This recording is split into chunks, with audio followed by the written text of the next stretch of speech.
রাজধানীর ভবনগুলোর ত্রুটি চিহ্নিত করে ভূমিকম্পের ঝুঁকি কমাতে ধাপে ধাপে প্রয়োজনীয় ব্যবস্থা নেওয়া হচ্ছে বলে জানিয়েছেন রাজধানী উন্নয়ন কর্তৃপক্ষের চেয়ারম্যান ইঞ্জিনিয়ার মোহাম্মদ রিয়াজুল ইসলাম।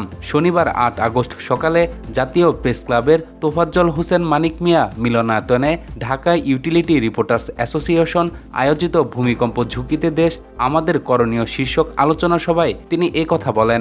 রাজুক চেয়ারম্যান বলেন, ভূমিকম্পে ভবন ধসের জন্য শুধু ভবনের উচ্চতা দায়ী নয়, ত্রুটিপূর্ণ নকশা, দুর্বল মাটি, নির্মাণে অনিয়ম এবং প্রকৌশলগত মান না মানার কারণে ঝুঁকি তৈরি হয়। তাই ভবন নির্মাণে অনুমোদিত নকশা, মাটি পরীক্ষা ও প্রকৌশলগত মান নিশ্চিত করা জরুরি। তিনি জানান, রাজধানীতে বিপুল সংখ্যক ভবন থাকায় একসঙ্গে সব ভবনের ঝুঁকি নিরূপণ করা সম্ভব নয়। এই কারণে ধাপে ধাপে rapid visual assessment, preliminary engineering assessment এবং ডিটেল ইঞ্জিনিয়ারিং অ্যাসেসমেন্ট করার পরিকল্পনা নেওয়া হয়েছে।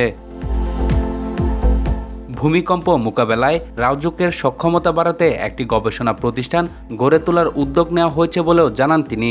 এই প্রতিষ্ঠানের মাধ্যমে ভূমিকম্পের আগে ভবন ও এলাকার ঝুঁকি নিরূপণ, জনসচেতনতা বৃদ্ধি এবং ভবিষ্যৎ গবেষণা কার্যক্রম পরিচালনা করা হবে।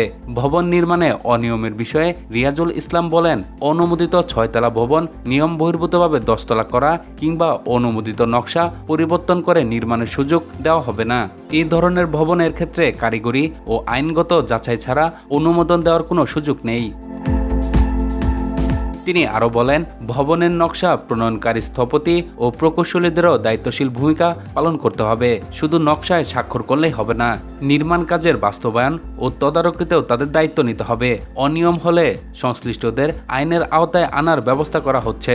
ভবন মালিকদের অনুমোদিত নকশা অনুযায়ী নির্মাণ কাজ সম্পূর্ণ এবং অকুপেন্সি সার্টিফিকেট নেওয়ার আহ্বান জানান রাজুক চেয়ারম্যান। একই সঙ্গে গণমাধ্যমে প্রকাশিত অনিয়মের তথ্য যাচাই করে প্রয়োজনীয় ব্যবস্থা নেওয়ার কথাও জানান তিনি। আলোচনা সভায় বক্তারা বলেন, ভূমিকম্পের ঝুঁকি শুধু ভবনের নকশা ও নির্মাণের উপর নির্ভর করে না, ভবনটি কোথায় এবং কী ধরনের মাটির উপর নির্মিত হচ্ছে সেটিও গুরুত্বপূর্ণ। বিশেষ করে দুর্বল ও জলাভূমি এলাকায় অপরিকল্পিত আবাসন প্রকল্প ভূমিকম্পের ঝুঁকি বাড়িয়ে দিতে পারে। ফায়ার সার্ভিস ও সিভিল ডিফেন্সের পক্ষ থেকে জানানো হয়, ভূমিকম্প মোকাবেলায় কোনো একক সংস্থার পক্ষে কার্যকরভাবে কাজ করা সম্ভব নয়।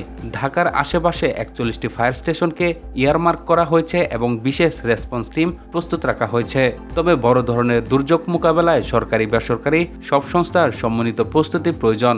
বক্তারা আরও বলেন, ভবন নির্মাণে বাংলাদেশ ন্যাশনাল বিল্ডিং কোড ও সংশ্লিষ্ট আইন মেনে চলার পাশাপাশি ফায়ার সেফটি নিশ্চিত করতে হবে। দুর্নীতি সমাচার, নিউজ ডেস্ক, ঢাকা।